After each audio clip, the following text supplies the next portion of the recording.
이 시간에는 그리스도인의 율법관 40번째 시간입니다. 대제사장은 어떤 직무자이며 천국에서는 누구를 예표하는가 라는 제목으로 함께 말씀의 은혜를 나누기를 원합니다. 지금 우리는 율법에 관하여 그리스도인들이 율법을 어떻게 대해야 되는가 이 부분에 관한데 십계명은 지켜야 된다라는 말씀을 드렸고, 그리고 의식법들은 예수 그리스도를 예표하는 거니까 공부를 많이 해야 된다. 십계명을 공부해야 될 것은 모르면 죄를 지은지를 모르고 있다가 나중에 지옥 갈 수도 있어요. 다시 말해서 내가 예수 믿어서 음행을 저지르고 있어요. 나는 예수 믿었으니까 과거에 현재 미래 다 용서받겠다 생각해가지고 죄짓고 회개 안 하다가 지옥 딱 떨어지는 거죠. 요한계시 21장 8절 음행하는 자는, 예수 믿고도 음행하는 자는 불과 유황으로 타는 못에 던져지니 이것이 둘째 사망이라. 그렇게 갈 수도 있다. 그래서 십계명을 배워야 되는 것이고, 의식법들은 예수님이 누군지를 우리는 알아야 된다. 예수님이 누구냐 이런 것들 우리가 알아야 돼. 이것을 모르면은 안 된다는 거죠. 그래서 우리가 안식일법, 할례법, 성막법, 그래서 이제 제사장법까지 들어온 거예요. 성막에서 일하는 제사장법. 그 제사장법 가운데서 오늘 이제 그 제사장 중에서 대제사장에 관한 부분을 오늘 다루게 됩니다. 제가 그 요한계시록을 공부를 오래 했잖아요. 그리고 요한계시록에 관하여는 오랜 많은 설교를 이렇게 했는데요. 그 요한계시록 설교하면서 제일 궁금했던 것이 하나가 뭐냐면 14만 4천 명이라는 거예요. 14만 4천 명. 14만 4천 명이 과연 요한계시록 7장에 나오는 이스라엘 12지파 가운데 14만 4천 명, 각 지파당 12,000명씩 해서 14만 4천 명이 있다 이렇게 하고, 요한계시록 14장에 보면 시온산에 서 있는 14만 4천 명이 나온다고 말이에요. 그럼 이 14만 4천 명이 동일한 사람들이냐? 이스라엘 사람 중에서 각 지파마다 1만 2천씩 해서 12개 지파니까 14만 4천 명인데, 이거하고 요한계시록 14장에 시온산에서 14만 4천 새 노래를 부르잖아요. 첫 익은 열매로 처녀로서 어린 양에 속한 자들, 입에는 거짓말이 없고 흠이 없는 자들, 그 자들하고 똑같은가? 이게 참 궁금했었어요. 그리고 요한계시록 21장에 넘어가게 되면 이 예루살렘 성이 1만 2천 스타디온, 1만 2천 가로 세로 높이가 똑같아요. 1만 2천, 1만 2천, 1만 2천, 2,400km, 2,400km, 2,400km예요. 근데 여기에 기초석이 있고, 그 다음에 이제 그 뭡니까? 각 그 진주 그 문이 있는 그 위에가 이렇게 문 이름도 있다 그 말이죠. 근데 거기에는 이방인의 이름이 없이 12사도의 이름과 그 다음에 12지파의 이름이 있다 이거죠. 12지파의 이름이 있는데, 그러면 우리 이방인들이 구원을 받으면 문으로 들어갈 때 나는 요셉 문으로 들어갈까? 그렇죠. 요셉 문으로 12지파니까 내가 르벤 문으로 들어가나? 내가 시몬 문으로 들어가나? 이게 궁금해한 거예요. 우리 이방인들은 어디로 들어가냐 이거죠. 이스라엘 사람들이라 한다면 1만 2천씩 들어간다니까 그 문으로 들어갈 거 아니에요. 자기 지파 문으로. 그럼 나는 어디로 들어가나 궁금했거든요. 근데요, 이게 바로 이 오늘 대제사장의 비밀 가운데 나오는 거예요. 이게 여기 나오는 겁니다. 그래서 우리가 이것을 잘 알게 되면 천국은 이렇게 되어 있구나. 이게 천국의 실상을 알아야 되는 거예요.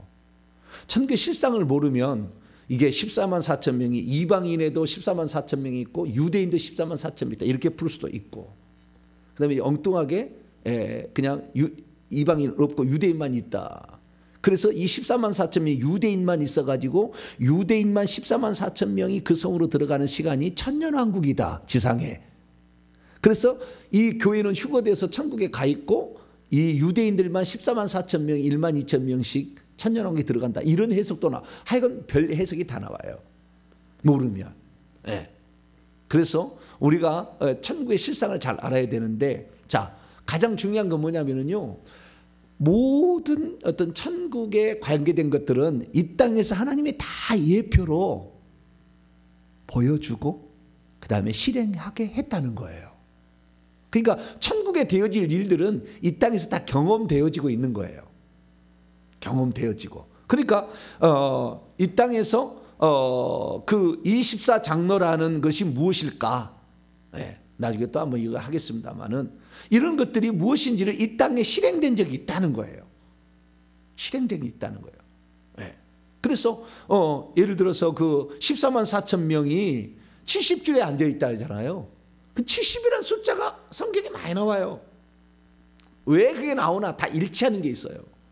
일치하는 게. 예. 그래서 우리가 조금 더 그 영적인 이런 세계를 좀 정확히 보고 오면 이게 이런 것 때문에 나왔구나. 그러니까 예수님께서 12제자를 선택하셨잖아요. 그 다음에 70명의 제자를 선택하시잖아요. 그래서 파송하시잖아요. 귀신 쫓을 때. 그 다음에 모든 민족으로 가서 제자를 삼으라 하잖아요. 그러니까 예수님이 제자를 삼는 것도 12이 있고 70이 있고 모든 사람으로 제자를 이방인까지 모든 민족으로 이렇게 했잖아요. 그게 다 무슨 의미인가? 다 의미가 있었던 거죠. 그래서 우리가 천국에서 되어질 결론적인 부분을 알고 있으면 오늘 우리의 삶이 지금 어느 시점에 어떤 지금 삶을 우리가 지금 살아내고 있는지, 그래서 천국에 어떻게 연결되고 있는지를 아는 거죠. 그래서 이 천국 복음이 중요한 거예요. 할렐루야. 천국의 실상을 알고 이 성경을 봐야 쫙 풀린다는 거죠. 그래서 지금 세 번째 책 천국 복음이 나오는 겁니다. 자, 그러면은 출애굽기 오늘 28장에 대제사장에 관한 일이 나오는데요. 이 대제사장은 누구를 예표하는 거냐? 우리는 신약 성경 특히 히브리서를 통하여 예수님이 대제사장이다. 그리고 제사장이다. 이런 얘기를 수도 없이 나와요. 그러니까 히브리서는 지금 공부하고 있습니다만 히브리서 읽어보면은 히브리서 3장부터 시작해가지고 3, 4, 5, 6, 7, 8, 9, 10장까지 모든 장마다 대제사장 얘기가 나와. 근데 그건 누구다? 예수 그리스도다. 이렇게 나온다고 말해요. 그래서 우리는 오늘 공부할 이 대제사장 이야기는 누구에 관한 이야기다? 예수님에 관한 이야기다. 이렇게 생각하시면 돼요. 자, 히브리서 5장을 또 열어볼까요? 잠깐. 제사장이라 해도 틀린 건 아닙니다. 예수님은 제사장도 되시고 대제사장도 되는 거니까. 그런데 보다 더 구체적으로 말한다면은 목자가 있을 때 베드로전서도 그러잖아요. 목자가 있고 목자장이 있다고 했을 때 목자는 일반 교회 목사들이 한다면 목자장은 예수님이 하듯이 제사장은 오늘날 교회 목사들이 한다면은 이 대제사장은 예수님이다. 이렇게 표현할 수 있다는 거예요. 자, 히브리서 5장 5절부터 7절 6절까지만 읽습니다. 6절까지. 시작.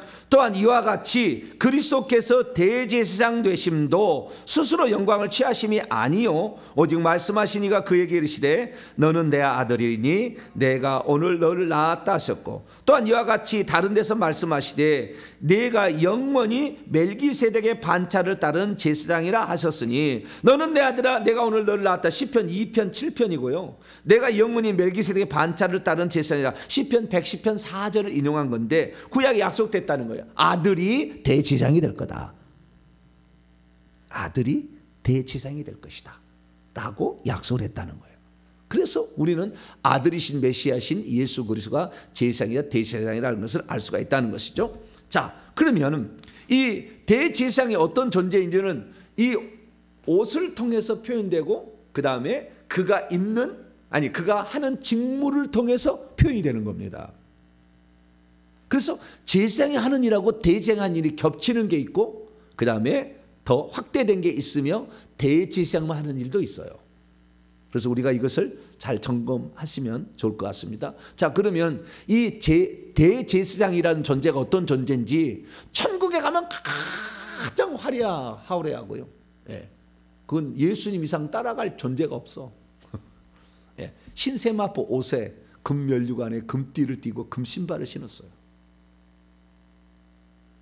그렇기 때문에 예수님을 따라갈 존재가 없어요. 우리는 그것을 통해서 이것은 요한계시록 1장에 나오는 겁니다. 예수의 모습이. 근데 이 모습이 결국 어떻게 합니까? 대제사장을 이 땅에 예수님께서 세워서 예수님을 대신해 세웠다는 거예요. 자, 그래서 우리가 대제사장이 있는데 우리가 잘 알다시피 대제사장은 왼쪽에 있는 것은 오른쪽이죠. 오른쪽. 제가 이제 오른쪽에 했습니다. 오른쪽에 있는 사람은 흰 옷만 입은 세마포 옷에다가 그 다음에 관을 썼죠. 그 다음에 그 뭡니까? 띠가 청색, 자색, 홍색 실과 가늘게 꼰 배실로 띠를 띄었잖아요.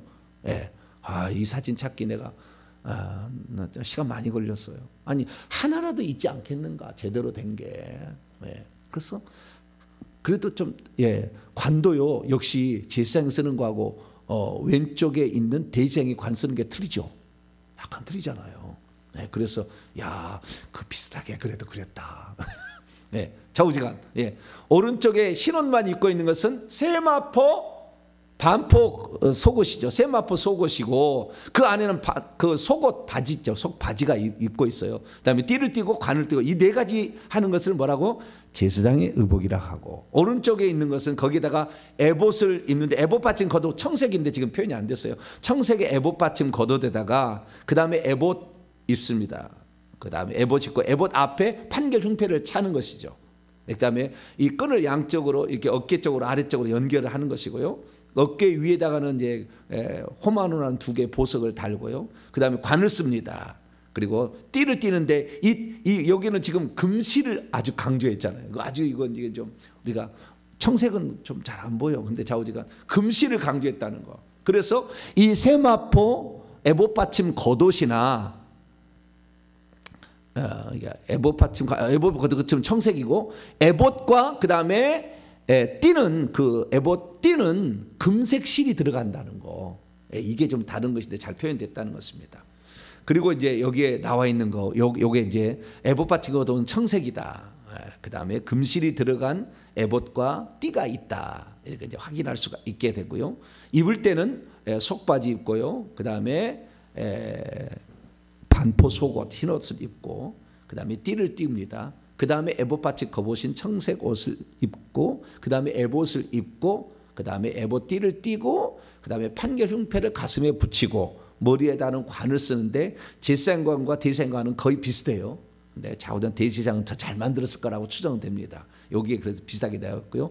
그리고 그 관에다가 여호와께 성결이라는 금으로 된 패를 차라 이렇게 했지 않습니까? 그래서 오른쪽에 이제 그렇게 올리는 건데요. 이 그림은 대제사장인데 대속죄일 제사 때는 에봇을 입지 말라고 그랬어요. 겉옷을.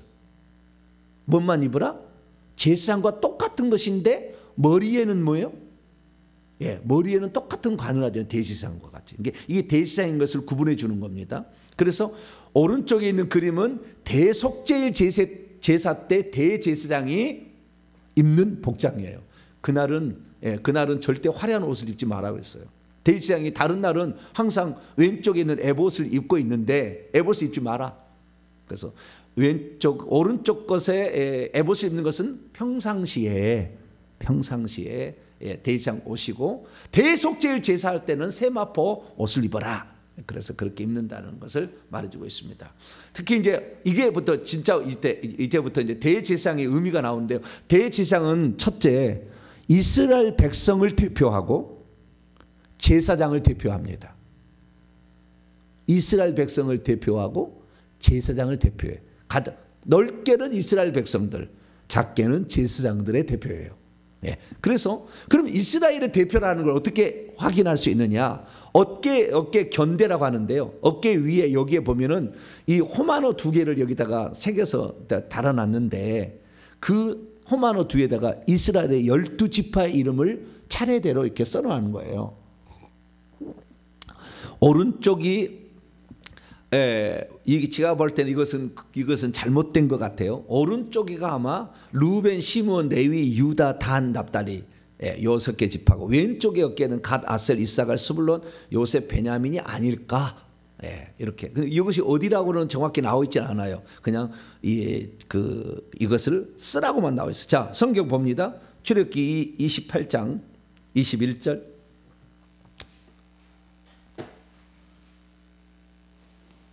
어깨 견대. 여기에 보석들, 여기 보석들은 그거 얘기하는 거 아니고요. 어깨 견대 나와요. 견대 나오는데 그 견대는 어디가 나오느냐? 자, 격개바지 견대 28장 9절부터 10절까지 먼저 봅니다. 시작. 호마노 2개를 가져다가 그 위에 이스라엘 아들들의 이름을 새기되 그들의 나이대로 6 이름을 한 보석에 나머지 6 이름은 다른 보석에 새기되. 그 새기라고 했는데 그게 왼쪽 오른쪽이냐 그 사람은 모르는 게 있어요. 저는 오른쪽이 아무래도 루벤이 아니겠네. 루벤부터 제가 아니겠는가 저는 생각하는데 요 그림 그린 사람이 이렇게 그렸어요. 좌우지간 이것은 어디라고 정확히 표현 안 됐으니까 둘 중에 하나는 맞을 거예요. 이렇게 돼 있다라는 것이고요. 그리고 그 다음에 가운데 에보데 안은 판결 흉패를 가슴에 부착하라고 했잖아요. 고리로 금고리입니다. 금고리로 위로 연결하고 아래로 연결하고 위에 끈은 아래 끈하고 색깔이 다르잖아요. 청색 끈의 아래는 다릅니다. 이렇게 연결하는 게 있는데요. 그럼 이 보석이 여기다가 12개를 하나 둘 셋 넷 다섯 여섯 일곱 여덟 아홉 열 열둘 이렇게 4줄로 이렇게 하는데요. 첫째 줄에는 동쪽 지파인 유다 이사갈 스불론, 둘째는 남쪽 지파인 르우벤 시므앗 갓, 그 다음에 서쪽 지파인 에브라임 므낫세 베냐민, 북쪽 지파인 단 아셀 납달리, 이렇게 12를 물리라. 이것이 바로 28장 17절부터 이렇게 21절까지 쭉 나오는 거예요. 그래서 이런 홍보석, 황보석, 녹주옥 이런 보석과 맞물려서 이렇게 이스라엘 지파를 대표하는 보석을 여기다 하라라는 게 이렇게 나오지 않습니까? 이렇게 하는 것이요. 그리고 그 다음에 이 판결 흉패 있지 않습니까? 이 판결 흉패는 사실 양쪽에 구멍이 뚫려서요 지갑처럼 돼 있어요. 안에가 뭘 담을 수 있게 돼 있어요. 안에가 이중으로 돼 있습니다. 바깥에는 보석 물리고 안쪽에는 그냥이에요. 그 사이에다가 그 뭘 집어넣을 수 있는데 뭘 집어넣느냐? 아마 이렇게 돌덩이 2개를 집어넣으리라고 생각이 되는데 우림과 둠밈이라는 것을 그 에봇 안에다가 집어넣는 거예요. 주머니처럼 재 있는 거예요. 안에가 양쪽에 손을 집어넣을 수가 있어요. 그래서 여기다 집어넣는데 이게 바로 우림과 둠밈이라는 거예요. 근데 우림과 둠밈은요 우리나라 말은 참 이게 원래 의미를 상실시켰어. 왜냐하면은 히브리어를 알아야 돼. 히브리어를. 자, 우림이라는 것이 하얀색에 지금 그 조약돌 된 게 우림이라는 거거든요. 히브리어 읽으면. 그 다음에 검정색은 둠밈이라고 읽는데 히브리어를 보게 되면 우림은 알렙으로 시작을 하고요. 둠밈은 신신 타우야. 타우라는 것은요 히브리어 글자의 마지막 글자예요. 알렙이 맞죠? 알렙은 히브리어 글자의 첫 글자예요. 알파와 오메가는 헬라어고 히브리어는 알렙 타우예요. 히브리어 첫 글자 마지막 글자가. 그래서 여기 지금 시작과 마침 처음과 끝이 이걸 지금 얘기하고 있는 거예요. 이것도 지금 이게 얘기하고 있는 거라고. 그런데 우리나라 말로는 우림 둠민하면 알렙하고 타우란 말이 그런 말이 안 들어가. 그 음가에 원래는 그렇게 써 있는데 이것이 안 들어가니까. 그래서 이것도 참 우리가 히브리어를 좀 알아야 된다라는 말이 이런 거예요. 그러면 우림이라는 건 뭐고 둠민이라는 뭐냐? 우림이라는 것은 빛남이라는 빛남들이에요. 빛들이에요. 빛을 우림이라고 합니다. 근데 복수입니다. 복수 다. 둘 다 복수인데요. 이 우림은 빛들. 그 다음에 둠밈도 임으로 끝나는 것은요. 에브라, 임, 샬라, 임으로 끝나는 건 전부 복수거든요.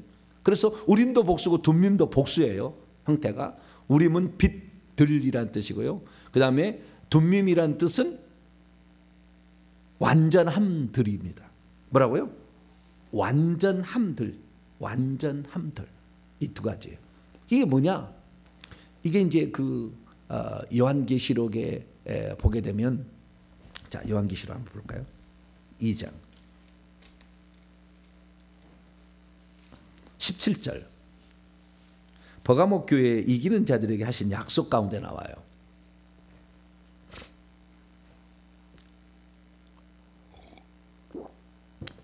요한계시록. 우리는 참 요한계시록을 통해서 많은 것을 깨달아요. 2장 17절 시작. 귀 있는 자는 성령이 교회들에게 하시는 말씀을 들을지어다. 이기는 그에게는 내가 감추었던 만나를 주고 또 흰 돌을 줄 터인데 그 돌 위에 새 이름을 기록한 것이 있나니 믿는 자밖에는 그 이름을 알 사람이 없느니라. 자, 흰 돌 준다고 그랬죠. 근데 돌 위에는 무엇이 있다고요? 새 이름을 기록한 게 있다고 하잖아요. 그죠? 네. 새 이름을 기록한 게 있는데 믿는 자밖에는 그 이름을 알 자가 없다. 그러니까 흰 돌을 주고 거기에다가 기록을 한다. 그래서요, 우림과 둠밈이 지금 여기에서는 우림은 흰색이고요, 둠밈은 검은색이잖아요. 이게 바뀌어 있을 가능성이 매우 높습니다. 네, 제가 다 조사를 해보니까 이것도 바뀔 확률이 많아요. 왜냐하면 흰 돌을 나중에 주는 거거든요. 검은 돌이 누구예요? 검은 돌이 우림이고요, 그 다음에 흰 돌이 둠밈이에요. 왜냐하면 흰 돌을 나중에 주잖아요. 처음에는 여호와 하나님이고 알파이신 여호와 하나님, 그 다음에 타오 마지막 오메가이신 예수 그리스도. 그런데 거꾸로 돼야 돼. 이것도 거꾸로 돼서 그러니까 이것도 지금 잘못된 거예요. 사실은 이것도 잘못된 거예요. 예. 그래서 흰돌과 검은돌은 바뀌었다. 흰돌을 준다. 이게 새 이름이 예수고 원래 이름은 여호와예요. 그래서 이것도 이렇게 표현해 주는 거예요. 그래서 흰돌을 준다는 말이, 이 말이 무슨 말이냐? 흰돌, 여호와 하나님은 율법을 통해서 일종의 정죄하는 것이고, 예수 그리스도는 이 땅에 오셔가지고 그 죄를 어떻게 해요? 용서해 줘서 하얗게 만드는 거죠. 아시겠죠? 네. 그래서 이 율법을 통해서 우리가 죄인 되니까 시커먼 것이고, 그 다음에 예수 그리스도에서 우리 죄를 용서받으니까 하얗게 되는 거예요. 요게 맞으려면 요대로 해석을 한다면, 그 다음에 이 구약 성경에 우림과 둠밈 설교를 또 한편 해야 돼. 왜냐하면 역사가 쫙 있어. 그거 보더라도 이건 바뀌어질 확률이 많아요. 예. 그래서 저는 그게 바뀌었다고 얘기하는 주장에 속한다. 예. 이것도 뭐라고 안 나와 있는데 이런 정황을 싹 보면 역사가 있어. 역사가 살펴보면 나와요. 그건 뭐 지금 너무나 많은 시간을 들여야 되니까 생략하고. 자, 우리가 우림과 둠밈인데 이것은 재판할 때 쓰는 겁니다. 국가적인 어떤 중요한 중대한 일을. 그래서 사무엘상 23장 거기 읽어보게 되면 그 다윗이 그일라에서 블레셋을 치려는데 블레셋에 올라갈까 말까요 물어볼 때 에봇 물어봤다고 하거든요. 그때 이것을 도리를 통해서 흰 돌이 나오면 가라, 뭐 검은 돌이 나오면 가지 말라, 이런 식으로 돼가지고 그것을 했을 거라고 추정을 합니다. 그래서 이게 재판의 과정에 쓰였다라는 것입니다. 자, 그러면 정리를 해보면 이 대지상이 입는 옷은 첫째, 이스라엘 12지파를 두 군데나 해놨잖아요. 어깨에 여기다 해놓고 가슴에다 해놨잖아요. 어깨에다 하는 것은 네가 짊어지고 가라, 그 말이에요. 어깨에다가 이스라엘 12지파를 네가 짊어지고 가라. 가슴에다 한 것은 가슴 속에 항상 여기다가 가슴에다가 두어야 된다. 마음에다가 너가. 네 마음이 다른 데 있지 말고 이스라엘 12지파에 항상. 이게 그래서요, 이스라엘을 대표하는 거예요. 그 다음에 에봇을 입는 거, 먼저는 세마포 옷을 입고 에봇을 입잖아요. 제사장을 대표하는 거예요. 예수 믿는 교회를 대표하는 것이고 목사들을 대표하는 거예요. 누가요? 대제사장이. 그래서 예수 그리스도예요. 예수 그리스도는 모든 인류를 어깨에 짊어지고 가고 있어요. 가슴에다 항상 이들의 구원을 위해서 당신의 모든 것을, 목숨까지 다 바칠 생각을 하고 가슴에다 품고 가고 있는 거예요. 이것을 말해주는 겁니다. 그런데 주님께서는 그러면 이 땅에 그 예수 그리스도를 예표할, 대신할 그런 사람이 필요하지 않겠습니까? 또 그래서 대제사장은 예수님을 예표하지만 이것이 나중에 천국에 올라가 보니까 누구를 말하냐면은 예수님을 대신한 24장로들이 이런 역할을 하는 거예요. 대제사장 역할을. 24장로들이. 그래서 이 대제사장의 직무를 보게 되면 이스라엘을 대표하고 제사장들을 대표한다. 그러니까 그만큼 짐이 무겁다. 지도자가 된다는 것은요, 쉬운 일이 아니에요. 짐을 지고 간다는 게 이게 항상 모든 마음이 항상 거기에 있거든요. 교회에.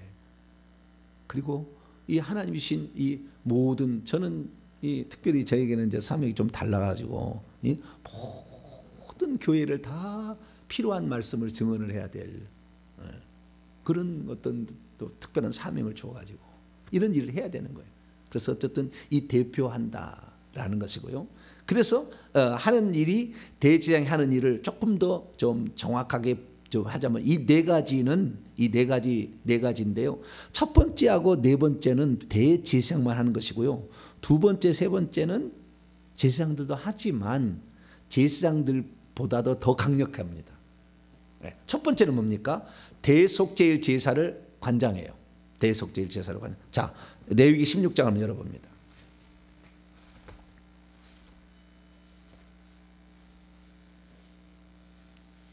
대속제일사는 뭐 때문에 하냐면 이것 때문에 하는 거예요.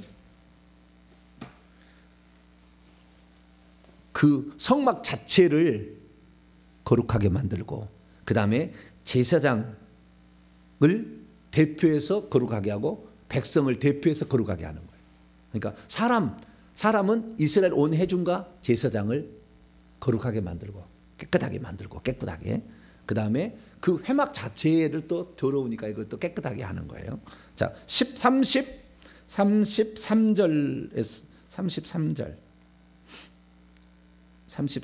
요걸 하면 될 거예요. 32절부터 한번 읽읍시다. 32절에서 34절까지 읽으면 다 나오네요. 시작.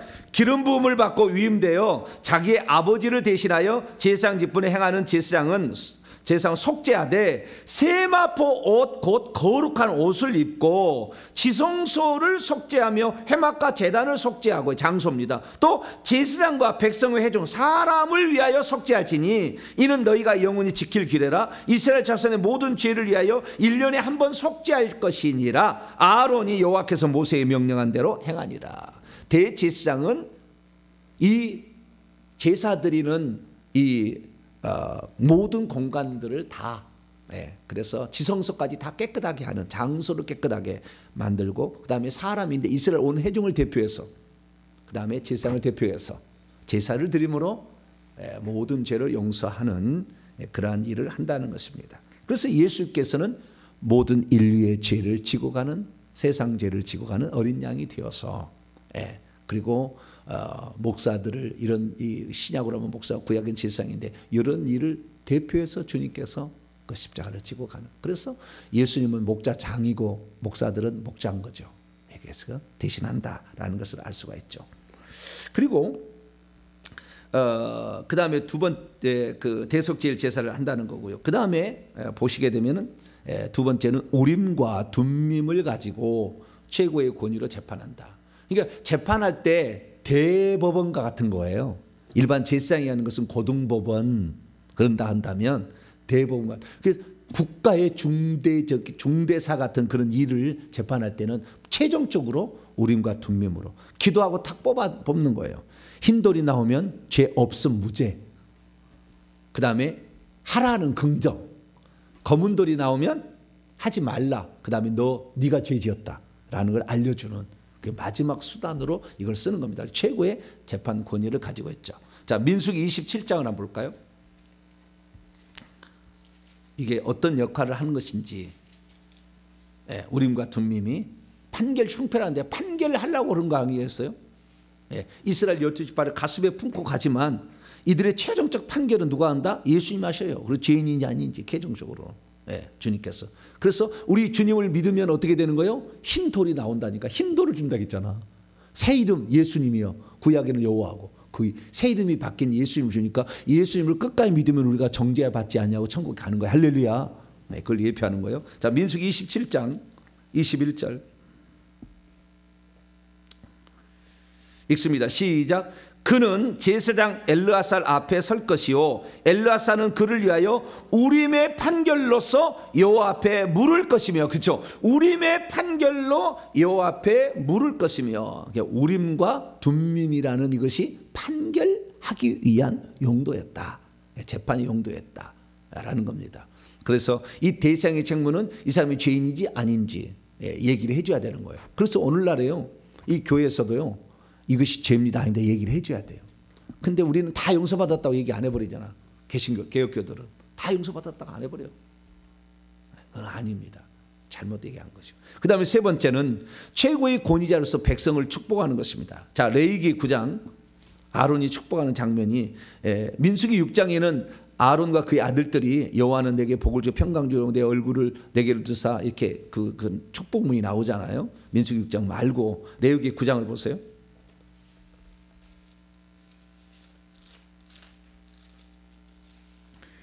레위기 9장 22절 대제사장으로서 첫 번째 제사를 드리는 겁니다. 그 드리는데요, 이 대제사장은 제사장을 대표해서, 그 다음에 이스라엘 백성을 대표해서 그들의 죄를 속량하기 위한 제사를 드리는 것입니다. 자, 그 제사를 다 드리고 나서 어떻게 했는가 봅시다. 22절입니다. 22절 24절까지 한번 읽을까요? 시작. 아론이 백성을 향하여 손을 들어 축복함으로 속죄제와 번제와 화목제를 마치고 내려오니라. 모세와 아론이 회막에 들어갔다가 나와서 백성에게 축복하며 여호와의 영광이 온 백성에 나타나며 불이 여호와 앞에서 나와 제단 위에 번제물과 기름을 사른지라. 온 백성이 이를 보고 소리 지르며 엎드렸더라. 그러니까 이 제사를 지내고 탁 나왔더니 그냥 두 손으로 축복하는데, 아론의 축복은요, 하늘에서 불이 내려가지고 처음 첫 제사를 드리는 거예요.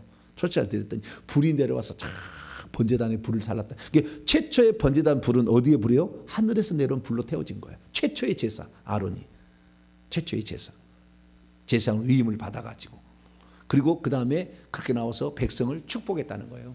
그래서 축복하는 일도 한다. 그래서 우리 성도들이 무슨 일 있으면 와서 축복해 주세요 막 그러세요. 할렐루야. 뭔 일 있으면 축복해 주세요. 개업했어요, 졸업했어요, 축복해 주세요. 그렇게 해야 돼. 그냥 내비두면 거 아니에요. 바쁘더라도 좌우지간 축복해 주세요. 이렇게 해야 돼. 마지막 네 번째는 도피성에 관한 건데요. 도피성은 이제 그 민수기 36장에 나오는 건데, 우리가 이 도피성도 또 1시간 설교를 해야 되는데 간단히 하자면은 내가 원치 않는 사람을 내가 원치 않게 죽여서, 내가 죽고 싶지 않은데 내 도끼가 맞아가지고 누가 죽었어. 그러면은 보복을 해서 그 죽인 사람을 죽이라고 하잖아요. 그래야 살인 없으려고. 그래서 피는 피로 이는 이로 막 하잖아요. 그러니까 그 가족이 죽이려고 오면 도망을 쳐야 돼. 가족이 죽이려고 오면 죽는 게 아니고, 살인자가 우발적인 살인을 했으니까 살려면 도망을 치는 데느냐, 이스라엘의 왼쪽, 이스라엘의 땅이 요단강을 해서 동편에도 3개, 서편에도 3개, 도피성을 맨 꼭대기 가운데 중간에 3개씩 만들었어요.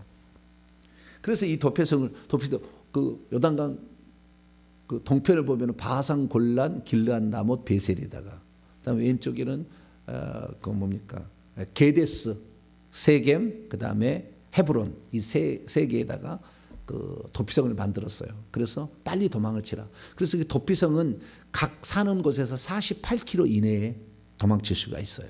이내에 다 만들어놨어요. 그리고 가는 곳마다 도피성이라는 편말을 해놨어요. 왜냐하면 빨리 가서 살아야 되니까. 그러면은 거기 도피성이 도망을 쳐서 거기 있다가 언제 나올 수가 있느냐? 제사장이 죽을 때. 자, 민수기 36장. 주여, 빨리 해야 되겠네. 민수기 36장.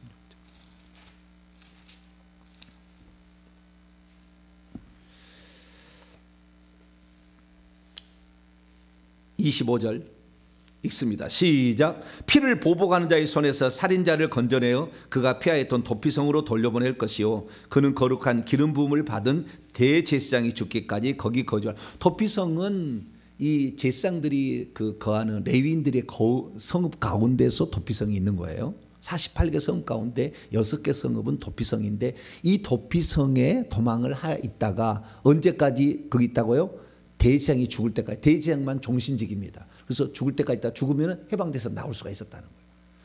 이 예수 그리스도께서 십자가에 죽기 전에는 예수님을 피했다가 예수님이 죽을 때 그 다음에 자유와 해방을 얻어서 죄로부터 이제는 죄 없음이라고 딱 판정이 된다는 거예요. 예수님이 돌아가시면, 대제사장이 죽으면 죄 없음, 그래서 해방이었다는 거예요. 이거 그걸 예표한 거예요. 다 이것이 예수님을 얘기한 거다, 이렇게 얘기할 수 있습니다. 그래서 이것이 대제사장의 직무인데요, 우리는 대제사장의 직무를 통하여, 대제사장은 예수님을 예표하는 것이고, 그 다음에 이 예수님을 예표하는 것으로서 대제사장이 있었고, 그 다음에 천국에 들어가게 되면 이 예수님은 이제 하나님이시니까 거기에서는 이런 일할 사람이 아니잖아요. 그럼 누가 하는 거예요? 24장로가 그 일을 대표로 하는 거예요. 24장로가.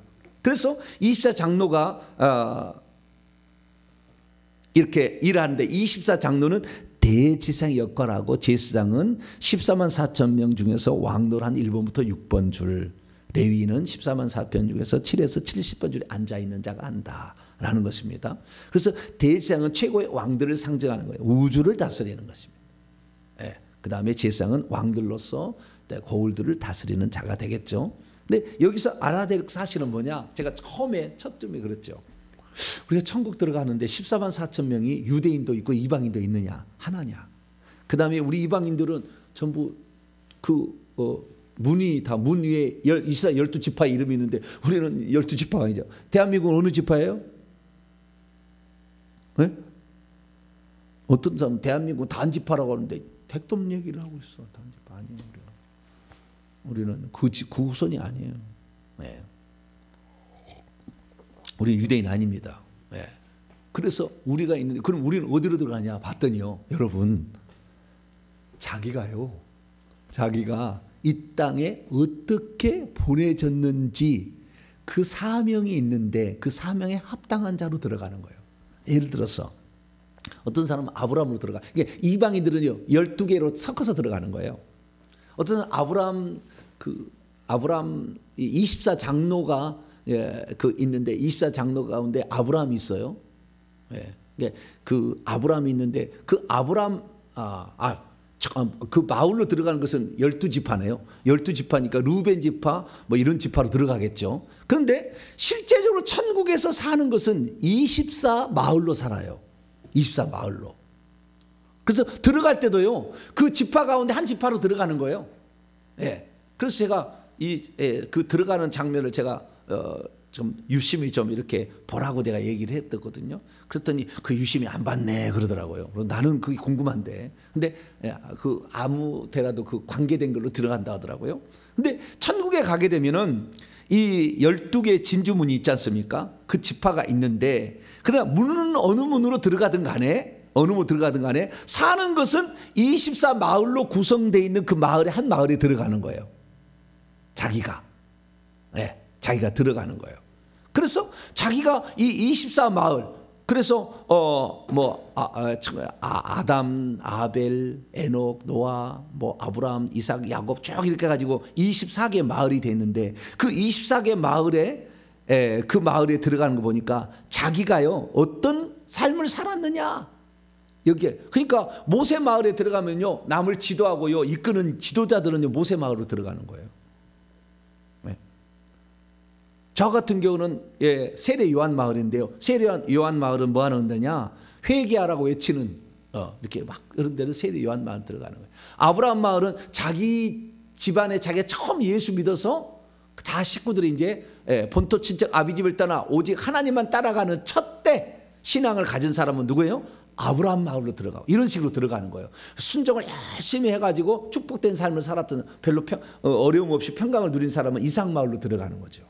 이런 식으로 다 들어가더라고요. 그래서 이 문들도 제가 물어봤더니 얘기를 못 하셔. 그리고 자꾸 보시는 분들 그런 건 내가 관심을 안 가졌다는 거예요. 그런데 12문 중에 하나로 들어가더라 이렇게 얘기를 하셨어요. 그래서 12문 가운데 하나로 들어간다. 그리고 14만 4천 명도 마찬가지예요. 이스라엘만 12일반 2층에 있는 게 아니라 그것은 모든 이스라엘 백성을 총칭하는 겁니다. 예수님이 어깨에 짊어지고 가슴에 짊어지고 하는 것 다 이게 12씩이잖아요. 근데 그 12는 하늘의 완전수를 말하는 거지 이스라엘 백성만 짊어지고 가는 게 아니고 이스라엘 백성만 가슴에 품게 게 아니었어요. 모든 백성을 의미하는 거였어요. 그런데 구약의 12지파 신약의 12사도를 통하여 24개라는 걸 주님 만드셨죠. 그렇기 때문에 천국에 들어가게 되면 24개 마을이 돼 있어요. 그 마을의 대표자가 24장로다라는 것을 확인할 수가 있게 되는 것이죠. 그래서 우리는 천국에 갈 때 이 모든 것은 다 예표들. 그래서 이제 나중에 제가 이게 무엇이 예표인지에 대해서는 또 다른 시간에 또 한번 하도록 하겠습니다. 오늘까지 정리하면 예수님이 대제사장이셨다. 그래서 온 인류의 죄를 가슴에 품고 어깨에 짊어지고 다 이렇게 하셨다. 그분이 이스라엘 백성과 제사장을 대표하듯이 지금은 온 인류와 목회자들을 대표하신다. 예. 그래서 이 땅에서 수고한 자 중에 최고 꼭대기는 24장로에게 그 일을 맡기신다. 그래서 우리가 장차 들어갈 때는 그 대제사장이 결국에 하는 일은 뭡니까? 이거 하고 끝내줍니다. 요한계시록 5장. 천국에서 대제사장으로서 24장로들이 하는 일이 뭐냐? 두 가지 일을 해요. 두 가지. 요한계시록 5장 8절 보면 그 두루마리를 취하심에 네 생물과 24장로들이 그 어린 양 앞에 엎드려 각각 검은고와 향이 가득한 금대접을 가졌으니 이 향은 성도의 기도들이라. 검은고로요 연주하며 찬양하는 일을 하고요, 향이 가득한 금대접을 가져서 기도를 올리는 일합니다. 이것은 지상에 있는 것까지 기도를 올리느냐, 천국 백성의 기도만 올리느냐, 지금도 물음표입니다. 정확히 제가 여쭤봤는데 다 대답 못 하시더라고요. 네, 어쨌든 둘 중에 하나는 다 할 겁니다. 그래서 천국에서 기도를 마지막 올리는 분이 24장로. 천국의 24장로는 팅가팅가 노는 게 아니라 뭐예요? 찬양을 드리고 기도를 올리는 일을 하신다. 14만 4천 명이 찬양한 찬양도 다르고 온 무리가 하는 찬양이 다 달라요. 그래서 24장로만 하는 찬양이 부를 때 부르고 향을 올리는 거예요. 그래서 24장로도 천국에 살 일이 있다라는 것입니다. 천국에서 우리가 노는 것 아니고 각기 역할이 있다는 걸 알 수 있습니다. 24장로는 결국에 천국에서 각 마을을 대표하는 자서 다스리고 우주를 다스리는 그 왕노하는 자의 대표다라는 것을 우리가 알고, 이 땅에서 우리들도 천국에서 가장 중요한 것은 예배드리는 일이야 보니까. 찬양하고 기도하는 일. 여기 땅에서 그걸 잘하는 사람이 천국에서도 지도자가 됩니다. 예배 이러고 다. 그래서 우리가 예배 잘 소중히 여기시고 예배 드릴 때마다 천국집에 재료가 올라가서 아름다운 보석집으로 만들어지니까 우리 죽을 때까지 예배 잘 드리셔서 천국에서 정말 좋은 집에서 사는 저여러분 되시기를 바랍니다. 거룩하신 하나님 감사합니다. 대제사장이 무슨 일을 하시고 또 그들이 어떤 복을 누리고 사는지를 살펴보았습니다. 우리도 이 땅에 예배 잘 드리게 하여 주셔서, 구약에는 제사 드리고 신약은 예배인데 이것이 결국에 우리의 미래인 걸 알고 부지런히 예배 드려서 우리 주님께 기쁨으로 찬양 드리고 기도하는 자 되게 도와 주시옵소서. 우리 주 예수 그리스도의 이름으로 기도하옵나이다.